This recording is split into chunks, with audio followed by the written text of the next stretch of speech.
भने त सकियो त अनि म कन्फ्युज हुन्छु कि खासमा मान्छेले दुर्गेश थापा हेर्न आइज भने हो कि हेलिकप्टर हेर्न आइज भने हो खै पनि होइन ज्योति मगर त अभियसली ज्योति मगर नै हेर्न आउने हो कि बेबीहरू नेपालमा हेर्न लागेको दुईटा चिज त हो नि एउटा दुर्गेश थापा चढ्ने हेलिकप्टर एउटा ज्योति मगर त्यसैले अर्कोचोटि मैले सोचिरहेको छु कि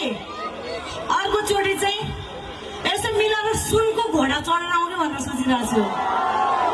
अनि मेलाको प्रचार प्रसार गर्ने मान्छेले प्रचार गरोस् कि ज्योति मगर त सुनको घोडामा चढेर आउँदै शान्ति सिने परिवार त पित्तलको हात्तीमा चढेर आउँदै तर फेरि बिर्सेर फेरि एक सिङे गएर चढेर आउँदैछ भन्नु हुँदैन है मलाई त एक सिङेसँग एकदमै डर लाग्छ